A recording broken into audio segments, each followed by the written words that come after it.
Oh boy, do we have a show for you today. Happy Friday.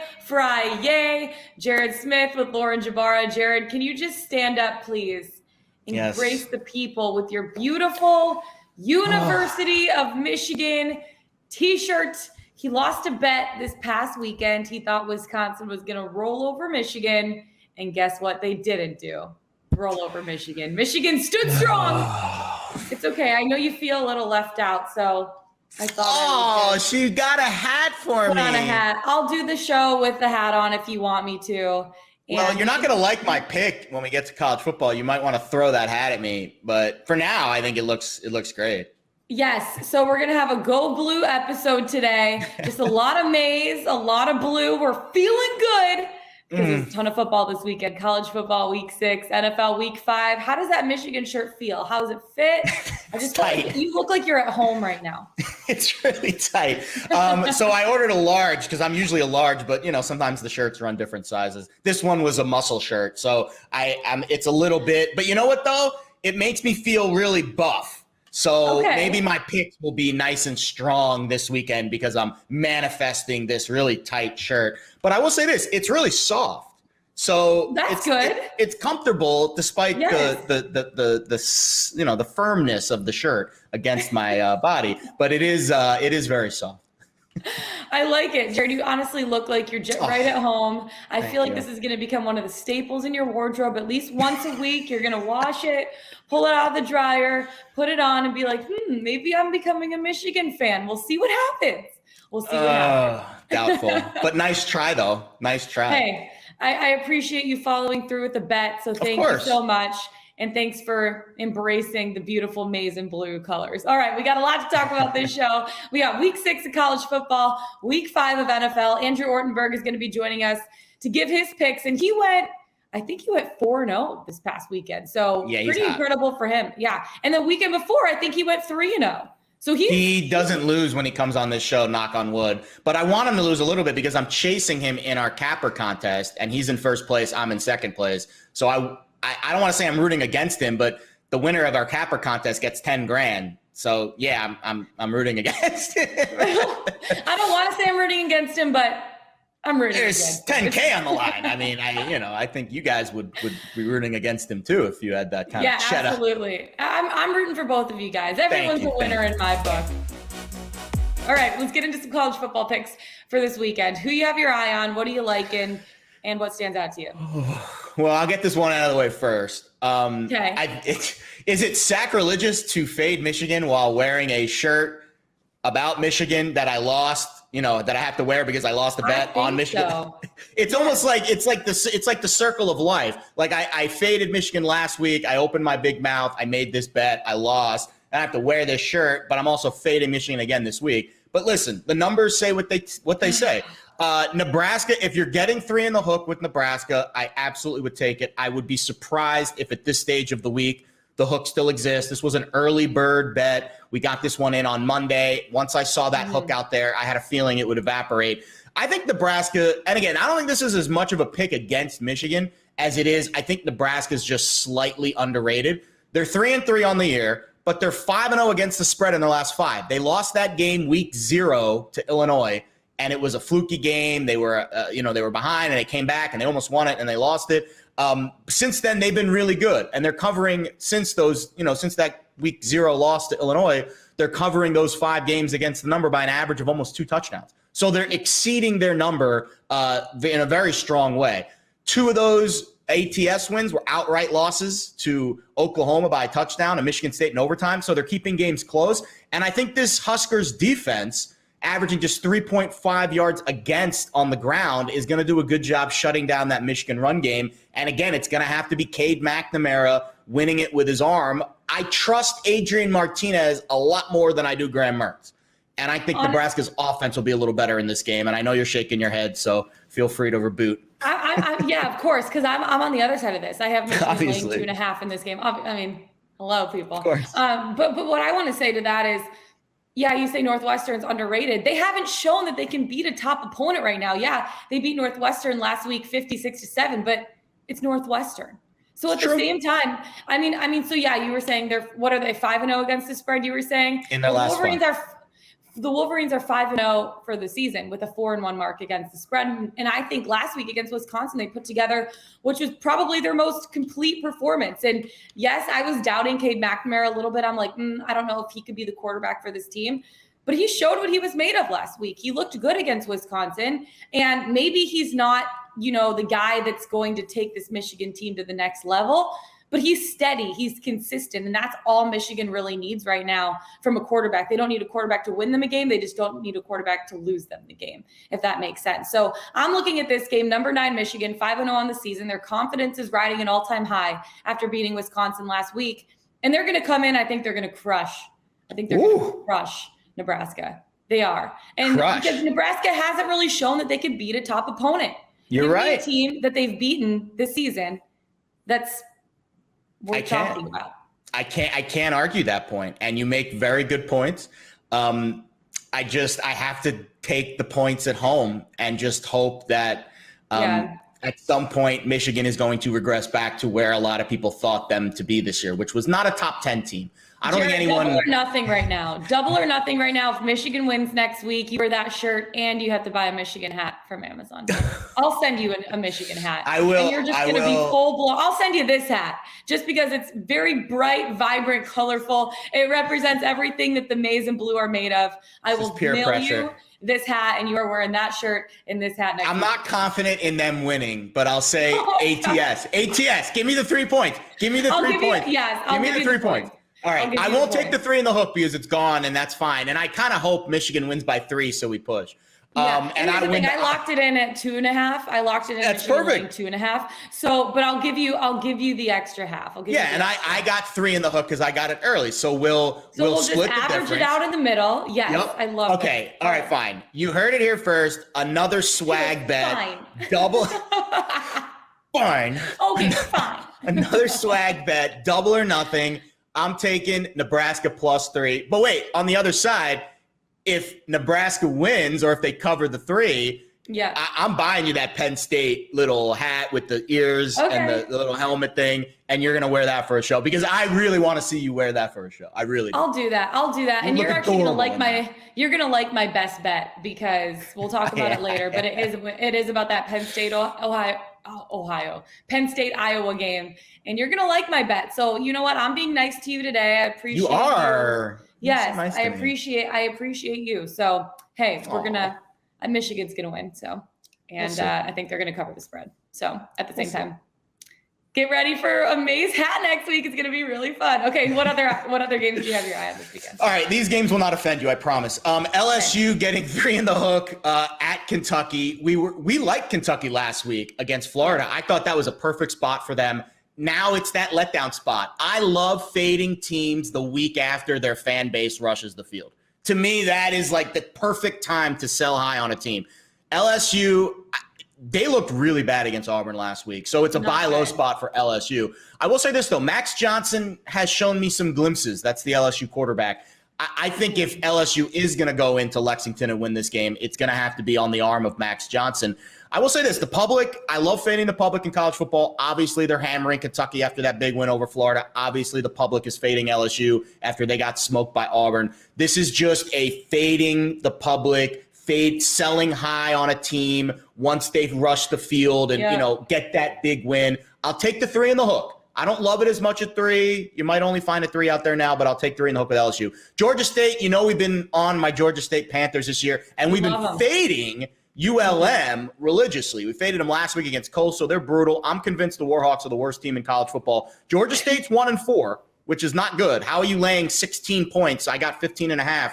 Georgia State 1-4. Well, their 4 losses, or their 4 teams that they lost to: Army, UNC, Auburn, App State. They're combined 15-5. So they have managed up in their competition. Mm-hmm. Now they get to just get, I would say, the worst team in college football on their schedule. I do think ULM is not going to put up much of a fight this weekend, so we're going to lay 15.5 with Georgia State. So 3 picks again this week. Our Pickswise college football card. We got Nebraska +3.5, another swag bet. LJ walked me into that one. Georgia State -15.5, and LSU +3 and the hook. I like it. Okay, I'm looking at Ole Miss taking on Wu Pig Sui, the Arkansas. That's been your squad this year. You've been going back and forth on Wu Ohio State University. I love it.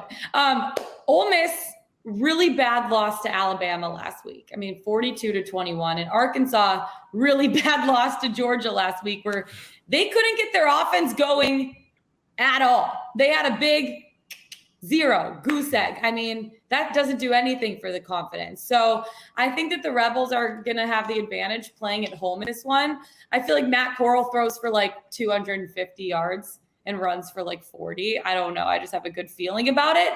So I think that I'm taking Ole Miss in this one, laying 5.5. I think they're going to cover the spread.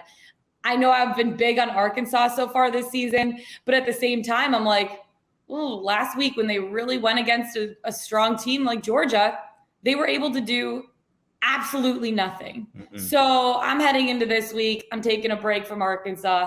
Just like last week or 2 weeks ago when the Eagles lost, I took a break from the Eagles.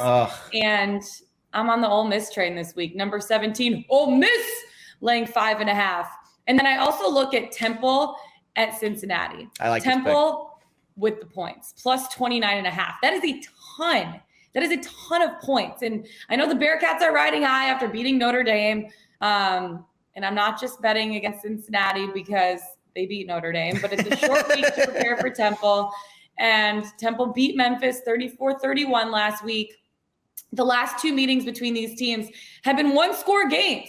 I think that Cincinnati's going to win, but I think the Owls get the backdoor cover with this one. 29.5 points. It's tempting for me, and I'm definitely jumping on that. I love my owl noise? I love it. I can't hear you, Jared, for some reason. Uh-oh. What happened? Did your earpiece go dead? Oh, I hear you now. Woo! I was hooting like an owl. Woo! Woo! Woo! Yeah, you do that way better than me. I can't do that with I can't. Yeah, there you go. That's what I was going for there. Impressive. I like it. So those are my bets. I'm locking them in this weekend. All right, let's get into some NFL talk. I might take my Michigan hat off for this. You don't want me to take this shirt off. Oh, I mean, sorry, Jared. No one wants to see it. Don't do that. Leave it on. Leave it on. A bet's a bet. That's all I got to say. Let's bring in Andrew Ortenberg because this guy is on absolute fire. He went 4-0 last weekend in his picks, 3-0 the weekend before. I think it was 3-0 the weekend before. So he hasn't lost in forever. Let's jinx him. Ortenberg. What did he go 3-0 the week before? I think so. I know he has not lost the best bet. I was doing updating the stats last night. He has not lost the best bet. That's since he's come on this show. So he's red hot. He's fire. Let's bring him on. Andrew Ortenberg coming all the way from the West Coast, the left coast. It's like 7 a.m. his time right now, and he's still getting up to drop some hot picks on us. Welcome into the show, Andrew. How are you doing? You woke up early. I'm good. How are you guys doing? I did. Yeah, that's my new Friday routine. Friday Andrew is a completely different person. 6 days out of the week, I'd be extremely grumpy at this hour. I'm going to bed at 3 a.m. But on Fridays, I'm a different person. He's running that site, man. He runs a site in the overnight. He's got to make sure. He's like the watcher. He has got all the screens. Respect you. You went 4-0 last weekend, and then was it 3-0 the weekend before or 4-0 the weekend before? Did I? I didn't notice. Thank you for pointing that out. No, I'm kidding. Yes. You are currently 7-0 in the last 2 weeks. No, 8-0 actually. Was I 4-0 this past week? Yes. Was I 4-0 the week before and now 8-0? Yes. What did I suggest taking some Giants money line at 3-1 last week? Yes. Yes, he did. I'm sorry. What was your question? Yes, he did. I think that was it. I'm sorry. I'm done. I'm done. If we were in school, that's 8 out of 8, and that would have been a perfect 100% A+. Andrew, you are right gold now. Star. Yeah, we appreciate you waking up early to give us your red hot picks because you know what? But we don't want to jinx anything. So let's get ready. But I thought I was jinxing it last week when I was talking shit after going the week before. I thought for sure I was going to face plant last week, and I didn't. So I'm going to keep talking shit until I should. Keep talking shit. You really should. You should. Okay, let's hit us with some bets this weekend because you are on a roll. You're on a streak. We want to hear what they are. Yeah, first of all, Jared, how did this get negotiated down from a crop top? You must have a good agent. I was coming on here expecting to see a little. Nobody wants to see that. I thought this muscle shirt was about as X-rated as it gets for this show, but that's, I'll take it. The gun show's out full force. Tight? Looks good. It looks good. It's really tight. It's really tight. It's like tight down there. It's very, very tight. I have to pull it down a little bit to make sure I don't get the midriff action going on here. I like it. Congrats to Michigan, Lauren. Yeah, jumping into the NFL.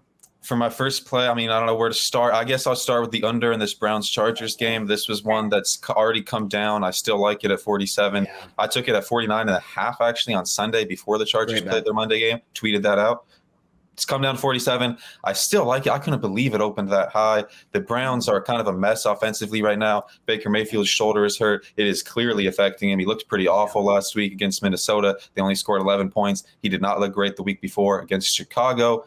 The Chargers, I like their offense. They obviously have a lot of weapons. I think that's why their totals have opened too high a couple of times recently. I think their under is actually 4-0 for them this season. Close to it. I believe it is. It's because you see all these flashy weapons. You see Mike Williams, Keenan Allen, Austin Eckler, Justin Herbert's amazing. But the Chargers offense has been a little frustrating. Their offensive coordinator, Joe Lombardi, loves to run the ball. They're running the ball a ton on early downs, not doing it too efficiently. And then Justin Herbert is kind of bailing the team out on third down. It's not really conducive to a ton of shootouts.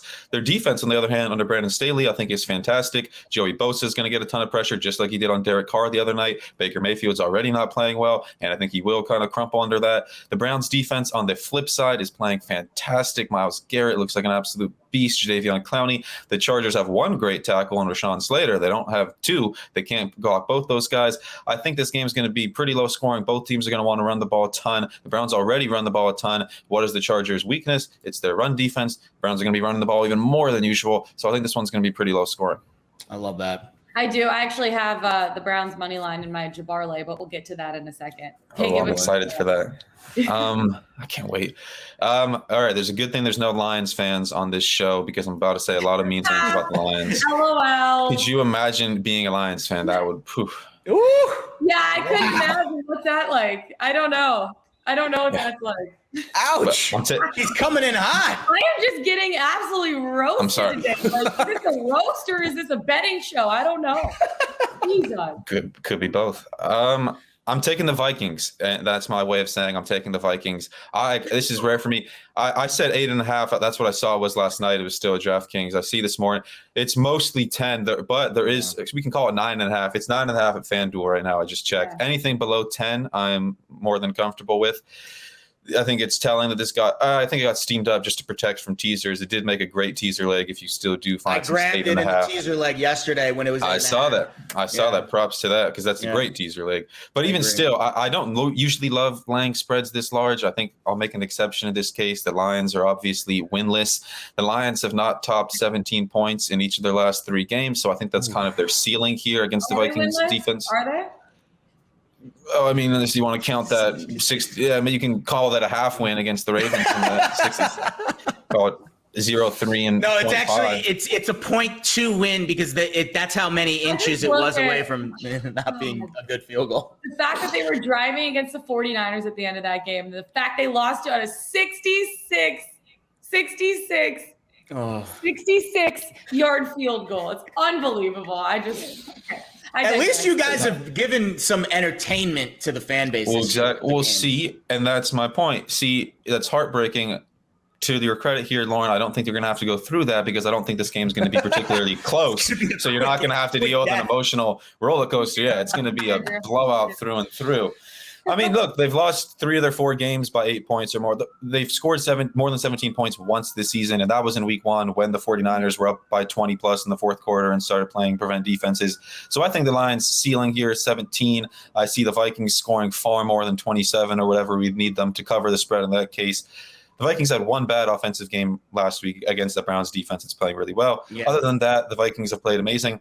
I'm a Vikings guy. I feel like a broken record, but I think they're one of the best 1-3 teams that I've ever seen. They lost in week 1 in overtime on the road by 3 points to a Bengals team that's now 3-1. Then they lost to the Cardinals by 1 point on the road. Yeah, they missed that was a good game. It was. They covered there. They missed the 37-yard field goal at the buzzer that would have given them the. Should have won that game. If a few balls bounced there, and then they lost by 4 this past week to the Browns. They had that 4th and 1 ticky-tack holding call called on them on the Browns on the goal line, and then led to the Browns' only touchdown. The Brown, they're going to run the ball this week. They couldn't run it against the Browns last week. That was for sure. So I think the Vikings 1-3 record is very misleading, and then there's a ton of factors. The Lions are going to be. I know you noted it, Jared, in your article. The Lions are going to be playing without Frank Ragnow, their center. Yeah. I mean, Jared Goff already really struggles under pressure. Now he's facing Daniel Hunter and a talented Vikings pass rush without the starting center. I think it's a recipe for disaster on the road, and the Vikings are going to win this one big. I like it. Sorry. I like it, but at the same time, I'm still rooting for my Lions. We'll see. Eventually, they'll get a win. I think. I hope. I mean, it's not going to be like, what was the year they went 0-16? 2008, 2009. It was recently, like the last 10 years. I remember being in driver's training. How funny is that? Wow. And my teacher was a huge Vikings fan and had the newspaper clippings, and it was like on the cover of the newspaper, Lions go 0-16, and she plastered it up on. And I remember sitting in the room for driver's training, and I looked over and I was like, just want to run the car off the road when you're. Wait, you love to see it. You've been catching shit for 15 years. Is it being worse? Is it worse, Jared, being a Lions fan or a Jets fan? I don't know. I've watched 2 AFC Championship games in my lifetime. Actually, 3. I've watched 3 AFC Championship games in my lifetime. So, how many NFC Championship games have you witnessed with the Lions in your lifetime? Okay. I'm going to move on to heading into this week.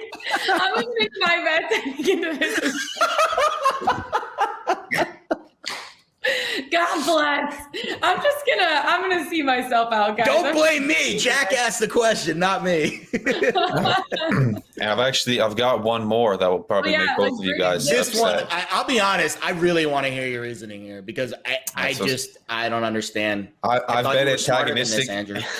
I've been antagonistic towards you guys all day, so I feel like I have to continue now. I saw that you guys are both keep the trend going. You guys are both on the Bills, so naturally I have to be on the Chiefs.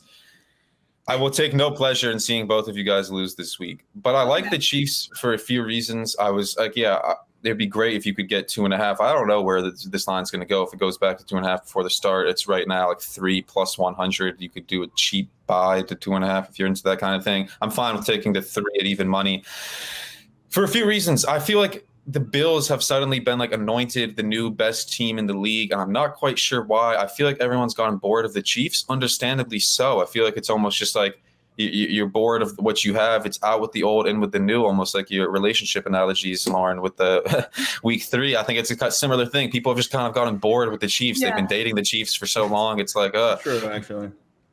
And the Bills are the hot new flavor of the month.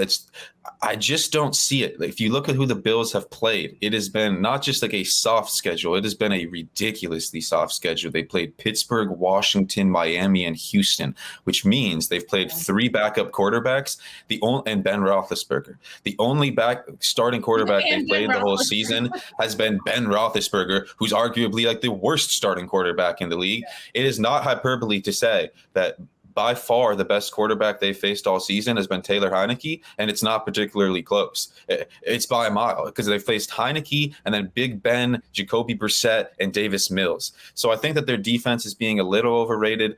Matt Milano, their linebacker, extremely key to this game, has not practiced so far this week. We'll see if he plays. It's looking iffy right now. How are you going to cover Travis Kelce without him on the field? The Chiefs, yes, they're 2-2. Obviously, though, again, like we talked about with the Vikings, like if a couple balls bounce their way, they could be 4-0. They lost by 1 point on the road to the Ravens in a game they controlled most of the way. They led by 11 late in that game with the ball. They kind of blew it. The next week against the Chargers, again, they lost close game to a very good team. And they were -4 in the turnover differential in that game. They had a couple of fumbles. It feels like the kind of game that I'm a Chargers fan. It feels like the kind of game that 9 times out of 10 they won if the turnover battle is not -4. And then this past week, they looked really good against the Eagles. I mean, the offense did at least. Yes, the defense has looked a little shaky. I don't think it's quite as bad. I think the step up in competition here will help the Chiefs. Everyone's kind of I'm not a big trends guy, but I did think this one was interesting. Patrick Mahomes is 8-1-1 against the spread in his career when he's not a favorite of more than 3 points. Wow. So the Chiefs have been terrible against the number recently when they're these big favorites because the spreads are huge and then they often take their foot off the gas or mess around or don't do anything or do something stupid, end up winning by a touchdown when they're a favorite of 7.5. But when they've not been a favorite of more than 3 points, they've been dynamite against the number. And I just like the Chiefs. Again, the AFC Championship last game, it wasn't particularly close. So I'm on the Chiefs. I'll push back with this. Yeah. The defensive numbers for Kansas City are really bad. And the metrics do take into account your strength of schedule and your opponent and all that stuff. I agree with you on Buffalo's schedule has been really soft, but they've hammered those teams. Like they have absolutely lit up those bad teams. Yeah. So I think it's hard to fault them for the schedule based off of the final scores of those games. If those games were close, like if it was like the Washington-Atlanta game was on Sunday, where Washington was moving up and down the field and it was a late charge by Josh Allen, I would take a little more stock in that. But man, like they have hammered. They're outscoring the opponents like 118-21 in those 3 games that they've won since the Pittsburgh game. So that's where I'm a little bit worried that the schedule, but I agree with your point on Patrick Mahomes winning games that he's not supposed to win by a lot, and he wins by just enough. Mm-hmm. So, see, now you've made some really good points for Kansas City, and now I'm doubting my best bet that I just emailed Clark with a few minutes ago. No, we'll see, honestly. So I'm not amazingly confident in it. Yeah, I have this game as part of my Jbarlay. I have 2 money lines for my Jbarlay this week, valued at plus 374. So I'll start with the Bills and Chiefs just because we were just talking about it. I actually have the Bills money line in this one. And I know that Kansas City opened up as a 3.5 point favorite. Now it's fallen to, just under a field goal 3. This could be thanks to Buffalo's dominant past 3 weeks. They outscored their opponents, guys, 118-21. Yeah, it's crazy. It actually is crazy. And I know the Chiefs are much different beasts than Washington, Dolphins, Texans, Andrew, like you were saying. So I think they're going to have plenty to try and contain in this matchup. But the Bills are 5-1 against the spread in their last 6 home games. Kansas City is 1-7 against the spread in their last 8 games at Arrowhead. So I feel really good about the Bills money line. It's similar to like my feeling about Notre Dame with Alex saying, hey, are they actually as good as people think they are? Well, you know what? You never know if a team's that good until they beat another really good team. And so I'm betting on the Bills this week. I think that they'll be able to take advantage of Kansas City. Again, as you were saying, Jared, their defense isn't looking that good right now. And I think that the Bills are a team that can take advantage of that. The Milano injury scares me. I will say that. That does scare me. That scares me. I already locked in their money lines. No, you don't change your bet. I'm going with the Bills too, and I'm riding with it in my best bet. And if we lose, we lose. But I will say this: the Milano injury, of all the things that Andrew said, I would say that's the thing that scares me the most. I know. It scares me a little bit too. But you know what? We're rolling with it. We're finally on the same side of something. Rolling with it. It's already locked in, baby. So I got the Browns and the Chargers. I'm also taking the Browns money line. Sorry, Andrew. And this is hard for me too because I bet against the Chargers last week, or I guess. I'm surprised you went against your dude Herbert again. No, I know. I got to do what I got to do, Jared. You got to do what you got to do. Yeah. Quick note on the Chargers is our producer Jack says 4-0 on the under. Defense has held every opponent they played to their lowest point total of the season. That's going to be a low-scoring game. I really like your under bet there, Andrew. I think that's a really good bet. I do. Yeah. Sure. So I look at the Browns, and each and every week it seems like their defense is getting better, right? They had 9 sacks in week 3, held the Vikings to 7 points in week 4, and held Minnesota's offense to just 255 yards this past week. Or not this past week, when I don't even know what week that was. All the weeks are blending together. But they're 3-1 for the season. They're also 3-1 against the spread, which is making them one of the safer bets to bet on this year. And I know I'm not betting the spread. I know I'm betting the money line. But you know what? What I got to say, go big or go home. So, the Chargers looked really good against the Raiders on Monday. They looked really good. They're coming off of 2 impressive showings against 2 top AFC teams. Now they get a third, and the Browns are playing consecutive road games, which is going to be a challenge for them. The Chargers are on a short week. The Browns running game should be able to control the game flow in this one. And I think the score will stay down, but the Browns are going to hang around and squeak by in this one. I don't think it's going to be a blowout by any means, but I think I'm betting the Browns money line and the Bills money line. Browns and Bills money line, Jbarlay this week, plus 374. I'm feeling good about it. And then the other one I want to look at, that's not part of the Jbarlay, just a side bet. 49ers at Cardinals. The opening line was -2.5. Now it's moved to -4.5. I locked it in at 2.5 because the Cardinals, I know, Jared, you feeling good about the Cardinals too. One of the few undefeated teams. The only undefeated team, that's it. They remained perfect in week 4. And they're the only team now that's undefeated this season. And I think the running game proved to be dominant. Kyler Murray is an absolute stud.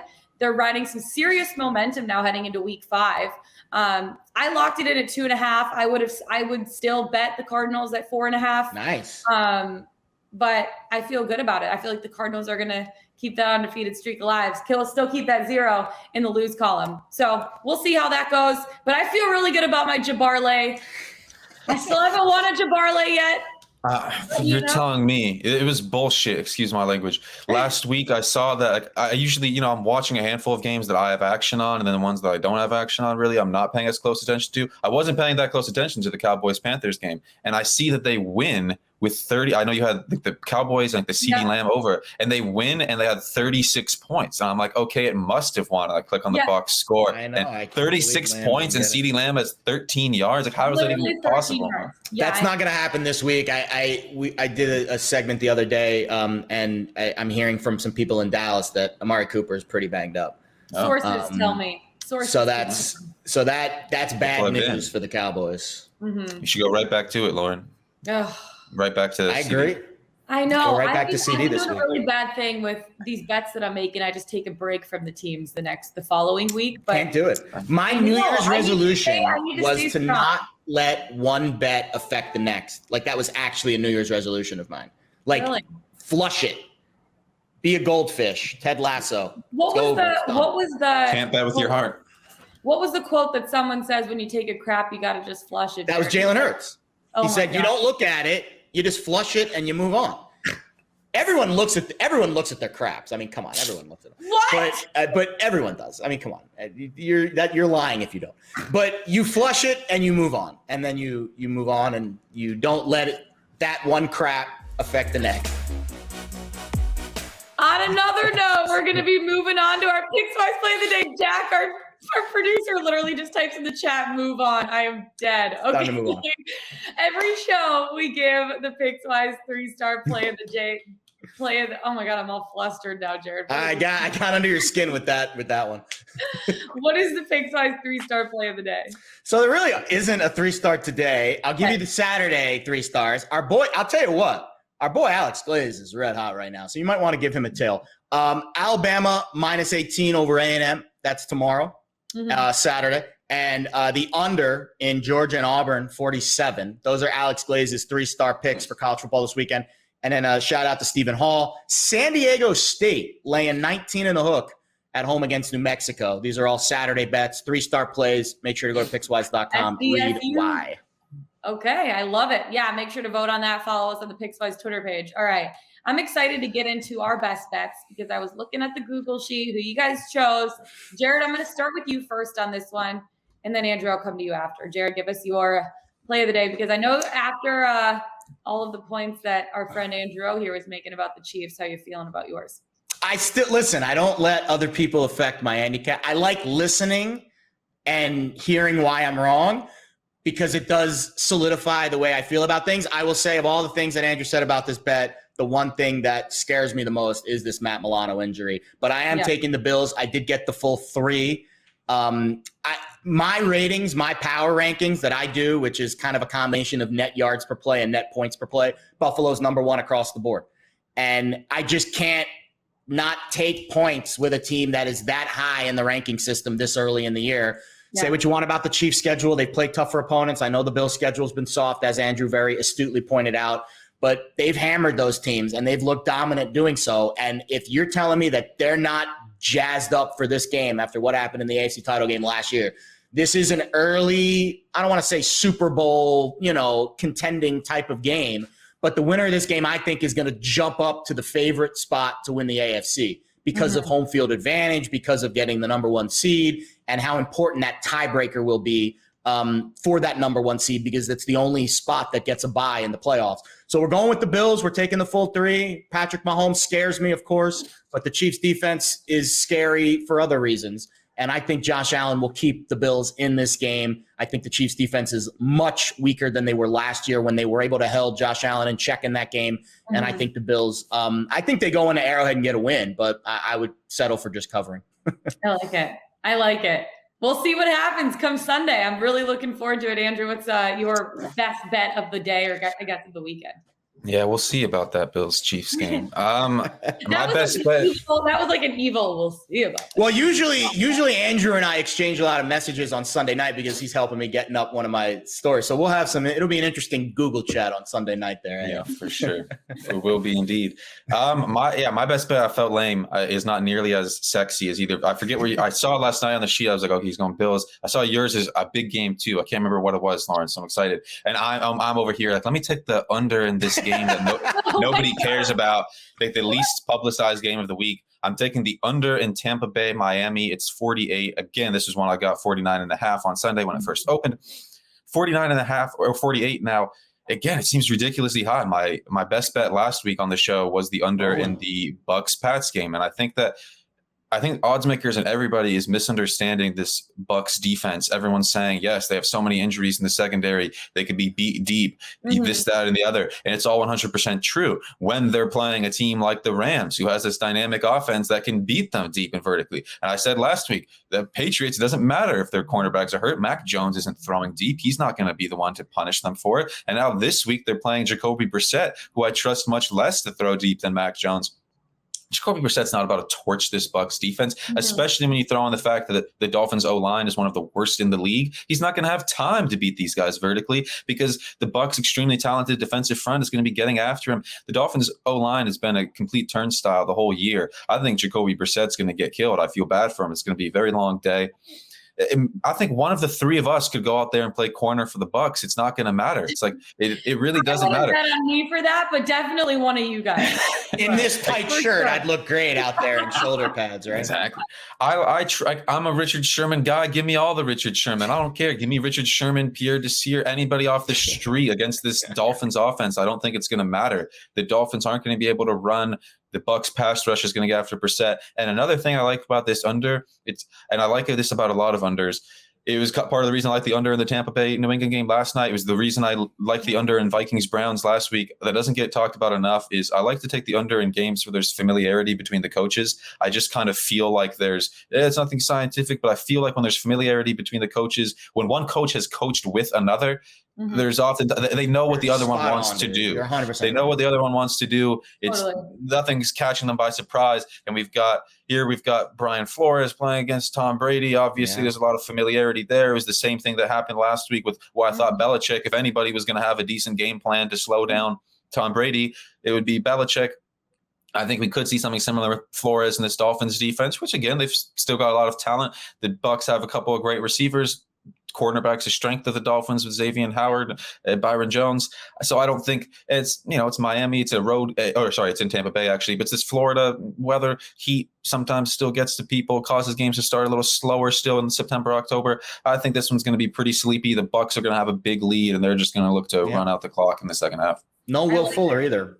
That's he's hurt every week. That is very noteworthy. If anyone was going to beat him deep, it would be.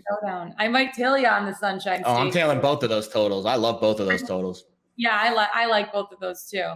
Well, as exciting as that under bet is, I want to talk a little bit about the Iowa Penn State game. Jared is getting ready for it. He's so pumped up about it. So excited. And you're going to love this bet. I know you were being mean. You were bullying me a little bit today. I appreciate you wearing the Michigan shirt. I'm taking Penn State money line in this one, plus 100. I got you. I got your back. I'm feeling good. I'm feeling nice on this Friday. Heading into the weekend. Oh, so kind. Chill out. I'm taking the Penn State money line tomorrow. Hawkeye fans are in uncharted territory right now. And Iowa opened the season with 2 ranked opponents and defied all expectations, coming away with 2 blowout wins, right? And this sets up a showdown between the Hawkeyes and the Nittany Lions on Saturday in the first meeting of top 5 teams in Connect Stadium since 1985. That's a few years. It's been a minute, okay? The matchup will also be the first Big Ten featuring a pair of top 5 teams without Ohio State or Michigan in it since 1962. Had to get the Michigan reference in there. I mean, I had to. But 1962, that's unbelievable. Penn State is 1-15 against top 5 opponents dating back to 2000, which isn't great. They had a lone win against Ohio State in 2016. I remember. They haven't beaten a top 5 team on the road since they took down Michigan when they were rated number 5 at the Big House in 1994. The Hawkeyes are 4-2 against top 5 teams inside Kinect Stadium since 2000. It's going to be an exciting game. I know the numbers don't necessarily favor the Nittany Lions, but like I said, for my friends in Dumb and Dumber, so you're telling me there's a chance.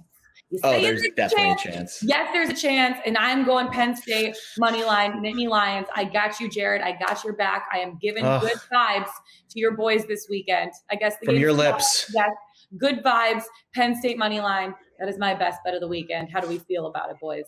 How do we feel about it? I feel great. I will say this. We never play well. I'm glad it's not a night game because the Ghosts in Iowa City come out at night. Oh, is it not a night game? It's not. And that's huge. That's huge. The schedule makers were very kind to us. And you know why? I don't know this for sure. I think the reason why it's not a night game is because of the television contracts between ABC and Fox. Michigan, Nebraska has the night slot. And I don't think Big Ten is allowed to conflict with their primetime games on different networks. So I think ABC got first pick and they decided Michigan, Nebraska is going to be the night game. And that pushed Iowa, Penn State to the day game because I think the schedule makers probably thought Iowa, Penn State wouldn't be a top 5 game. Michigan, Nebraska might, or it would be a much more higher rank. I don't know, but it's very fortunate. Michigan showing up and showing out. Very fortunate. That's all I got to say. Incredibly fortunate. It's a 3 o'clock local kick in Iowa City, which means the game's going to be played in full sunlight, basically. I think that's an advantage. I know that sounds like a weird advantage. No, I believe it too because we always suck in the night there. I was picturing. I was like, oh man, it's gonna. The crowd noise just feels louder at night, even if that doesn't make sense. And because it's black, they have black uniforms and the black, night. I don't know. I'm just speaking out of my ass right now, but I do feel like there's a thing about night games at Kinnick, and it's not going to be a night game, which is, I think, a big advantage for my Nits. Really looking forward to that one tomorrow. It's going to be such a fun weekend. Week 6, college football. Week 5, NFL. Andrew O on a roll. 8-0 in the last 8 picks from the last 2 weeks. We'll see if he can continue it again. That's it for us today. Find us on the Pickswise YouTube channel. Go to pickswise.com. Follow us on Twitter for Jared Smith, Andrew Ortenberg. I'm Lauren Jbara. Happy betting this weekend, you guys. We'll see you on Monday. We'll break it all down. Have a great weekend. Let's get it. Let's bet it.